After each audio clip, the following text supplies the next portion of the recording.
So you're all alone in the universe. Nobody understands you. Look at me. I'm a dinosaur penguin. You don't see too many of us around. So, cheer up, old boy. We'll find a way to get through this universe together. That goes for you too, cameraman.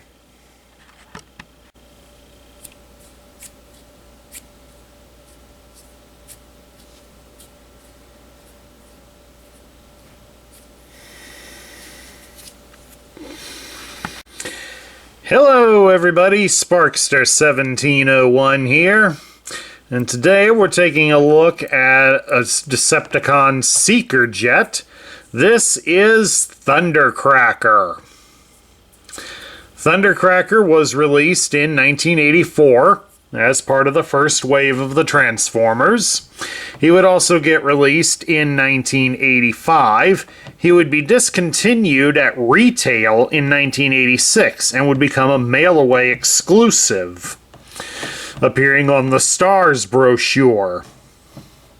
He would be featured prominently in that brochure because once you opened it up, there he would be on the two-page spread. And then he would be discontinued in 1987.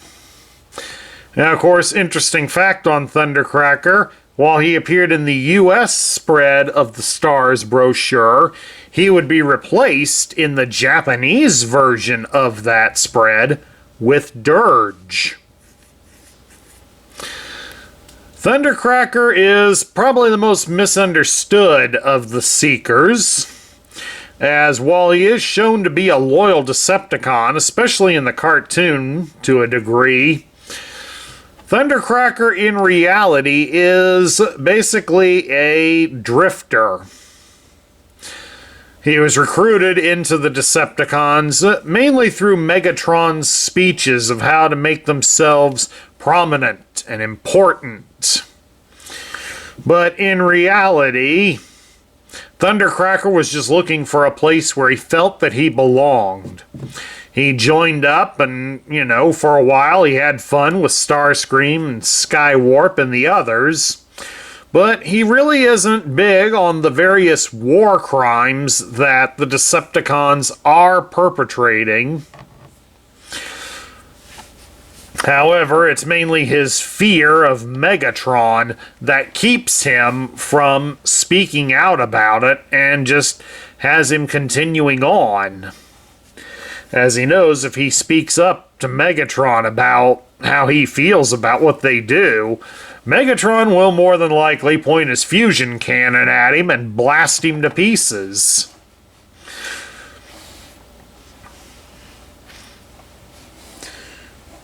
Now, of course, it'd be ironic, spoiler alert coming here, that Thundercracker would be one of the characters severely wounded in 1986 during the Battle of Autobot City. Well, really, that was in 2005, but for the toy, it'd be in 86, so take your pick. And, of course, his leader, Starscream, gladly offered that he, along with many of the Constructicons, offered that the wounded Decepticons be cast out into space so Astrotrain would have enough fuel to get to Cybertron. So he was essentially the outcast Decepticon and was cast out to die in the coldness of space, where he and the others would be found by Unicron, and Thundercracker would be reformatted into the fanatical Decepticon Scourge. So, quite an interesting history here for Thundercracker. And of course, as you can imagine, Thundercracker's mold was reused. He shares the same body with Starscream and Skywarp, but also with Dirge, Ramjet, and Thrust. Although in those three, they all have different accessories. And of course, Thundercracker has been a prominent character and has returned to the line numerous times in the 40 years. Here's a few of them that I have in my collection. We have the Siege version, which was based on their early appearance in the original cartoon during the pilot episode when they were still on Cybertron.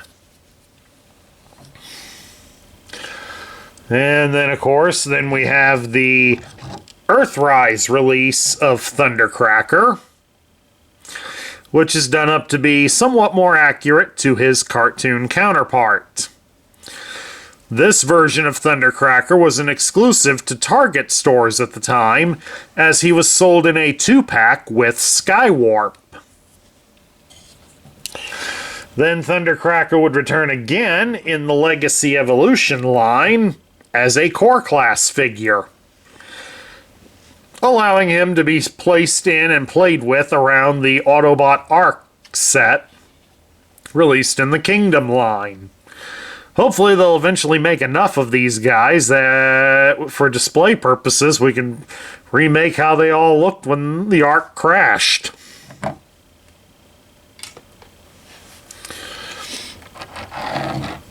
Thundercracker here shares some similar problems with his Seeker mates.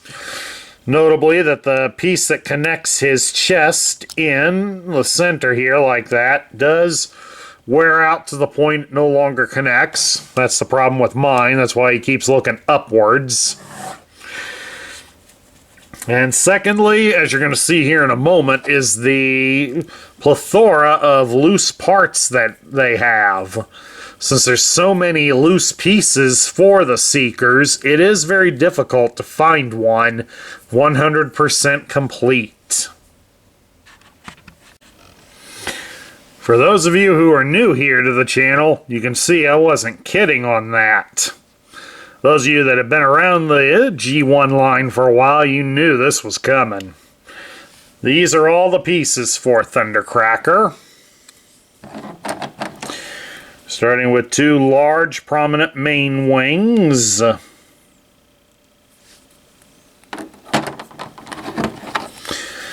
Then you got a couple of smaller tail wings. These 2 are basically the same appearance-wise, so you can probably get away with one or the other fitting in. We got a couple of tail fins here.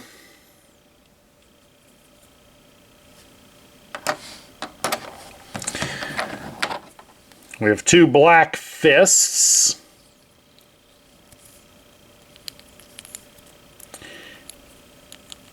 And as I can see here on one of my hands, there is a difference, because the right hand here, it has a slot in both sides, but on the left hand, I have a slot on one side and it's solid on the other. So something tells me this isn't a Thundercracker fist. But of course, Dirge, Ramjet, and Thrust all had black fists too, so this might be one of theirs. I will have to look into that, but for right now, it serves the purpose fine. We have 2 of these missile launchers, famously neutered, of course. We have 2 of these machine guns.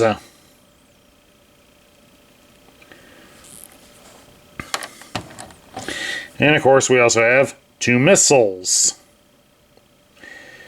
Now, one of the problems that many of us are encountering with these on the secondary market is some people tend to glue the missiles or the machine guns into the launchers, making them a permanent attachment. Please don't do that. And then lastly, we have the one piece that's shared by all 6 of the Seeker jets, the front landing gear. Alright, there's all the pieces. If you'll excuse me, my mail's here. Okay, with all of the pieces out of the way, we'll show off Thundercracker's articulation. It's primarily in his shoulder. You can rotate his arm all the way, especially if he doesn't have any parts attached. And his arms can go out to the side about so far. That's pretty much it. Now, while they say you can transform him without taking off all the parts, and it is true, It's just easier to show it off to all of you without them on. We'll come back here, we'll fold the nose cone up over his head. Then we fold the head section back like so. We would separate the torso piece out. And then while we got the cockpit raised up, we'll bring up his nose and attach it like so. Straighten his arms out and fold them back. Then adjust them so they lie flush here against his back. Then you can bring the cockpit up and secure it in place. Then you come down here and you will fold up his feet. And that gets Thundercracker transformed. We're going to shift these black plastic pieces here above his legs so they're at the sides. Those are for his wings. But now we can attach all of his accessories that he'll need to complete the look. Start with the front landing gear so I can set him down. Attach these tail fins. As you can see, 40 years of play has made him a little loose. And put in the tail wings.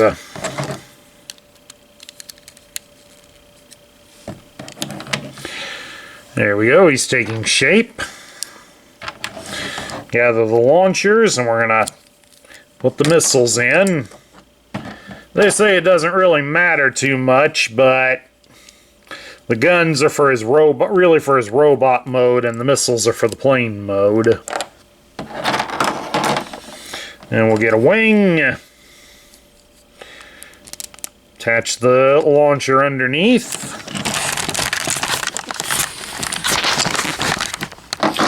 Rotate the camera back to where it's supposed to be. Hate this tripod. And then we can attach the wings. Let's see if we can do that without making you all dizzy again.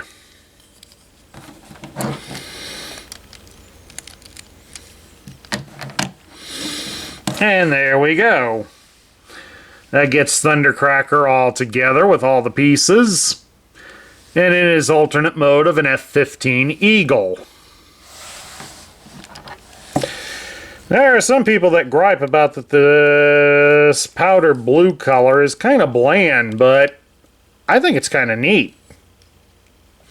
It certainly stands out, and with the red stripes on it, it certainly makes it uniquely Thundercracker's. Due to the fact that there is another blue Seeker known as Ion Storm, but he lacks the red that Thundercracker has. He'd swoosh pretty good, except for the fact that mine has that loose bit there with his nose, so it keeps falling off. But if you hold him just right, it doesn't look too bad. We'll bring over here the file card. It's done up in purple to show that he's a Decepticon. It even says Decepticon. His name is Thundercracker, and his function is Warrior. His motto is, the deadliest weapon is terror. Thundercracker is contemptuous of anything that cannot fly. Not totally convinced of the Decepticons' cause, but they've persuaded him to continue battling the Autobots. Flies at speeds up to 1,500 miles per hour. Produces controlled, deafening sonic booms. Can be heard for 200 miles. Equipped with powerful drone rockets and incendiary guns. Doubts about his cause sometimes impedes his effectiveness. We go over here to his tech specs. And normally you would need the decoder to read the grid, but I can read it without it. It gives his strength as 7, his intelligence is 4, his speed is 9, his endurance is 7, his rank is 5, his courage is 8, his firepower is 7, and his skill is 7. This would be somewhat better if it was the right grid. It's become a well-known fact that the grids for Skywarp, Starscream, and Thundercracker were all mixed around. Starscream has Thundercracker's stats, and Thundercracker here has the stats for Skywarp, since Skywarp was the one with the lower intelligence out of the three of them. So, unfortunately, it doesn't paint a good picture for Thundercracker.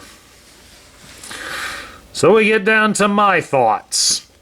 I enjoy Thundercracker. I find him an interesting character, being a Decepticon that's not necessarily evil, just a misguided soul looking for his place in the world. And which one of us hasn't had that happen to us at one point in our lives? As a toy, like all the other Seekers, he's a pain in the butt to find complete. I got lucky on my first try finding him. But of course, that was in an era before the movies came out, so a lot of them were somewhat easier to find. All in all, though, I don't let that hold me back on how I think about the toy. It's still a nice, decent toy. The robot mode, again, like many of them from '84, it could have used a little bit of work. But the airplane mode is pretty good, so I really can't complain about it too much. And that's my review of the Generation 1 version of Thundercracker. I hope you all enjoyed it. Please do remember that if you love the content we feature here on this channel, I would appreciate a like, a share, a comment, and a subscription. This is Sparkster1701 saying I'll catch you all later.